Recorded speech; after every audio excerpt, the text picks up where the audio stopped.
Estimados estudiantes, el día de hoy veremos las medidas de dispersión para datos sueltos, que son 5, el rango, desviación media, varianza, desviación típica o estándar y el coeficiente de variación. Por tanto, veríamos un cálculo para datos sueltos, un ejemplo, y luego para cada una de ellas pues su interpretación estadística. Vamos entonces a resolver un ejemplo para comprender el cálculo de cada una de ellas. ¿Qué significa cada una de ellas?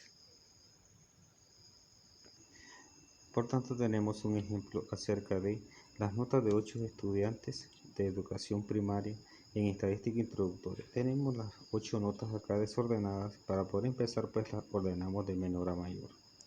Ordenada, pues ponemos la primera, el rango.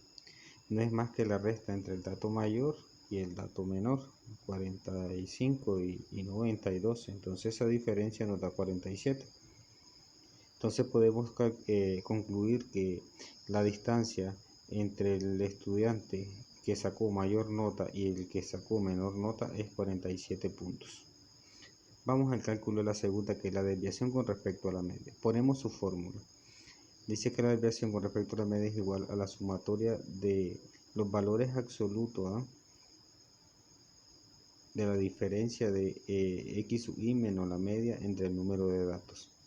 Es decir, esta xi la llamamos que es cada una de estas frecuencias. En este caso la x sub i es como que le llamemos la frecuencia.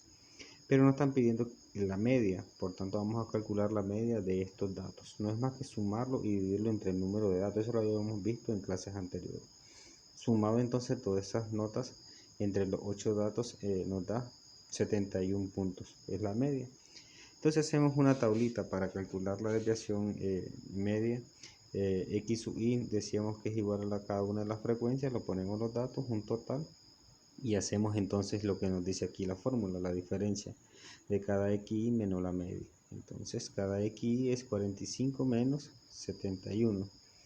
54 menos 71 y vamos poniendo sus resultados acá. Y esto nos dio 98. Y esto es lo de la fórmula arriba, ¿no? Esto que está acá no es más que 98, que es la sumatoria de cada una de esas diferencias entre 8 y nos da 12,25. Por tanto, podemos decir que la desviación o el promedio de las desviaciones de las notas de los 8 estudiantes con respecto a la media es de 12,25 puntos. Ahora venimos a calcular una tercera que se llama varianza. La varianza es igual, casi se calcula igual a esta, nada más que solamente le agregamos el cuadrado por acá, ¿verdad? A esa diferencia de la marca de clase menos la media. Entonces quiere decir que como ya tenemos esa diferencia, solo vamos a elevar al cuadrado. 26 al cuadrado, 17 al cuadrado, 6 al cuadrado y así sucesivamente. Eso nos da 1694. Y es la parte de arriba. Sobre n-1, n-1 si eran 8, por tanto aquí es 7. Y nos dio 242.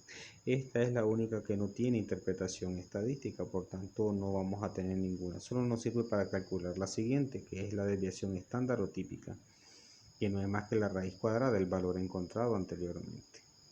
Y nos dio que la raíz cuadrada es 15.55 puntos.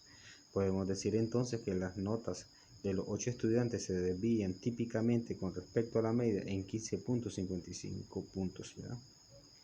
Y el último es el coeficiente de variación, que el coeficiente de variación no es más que la desviación estándar entre la media por 100%. La desviación estándar ya la calculamos, la media también ya la teníamos calculada por acá, que era 71, entonces dividimos 15.55 entre 71 por 100 y nos dio 21.9, que es aproximadamente 22. ¿Qué significa esto? ¿En qué porcentaje son variables?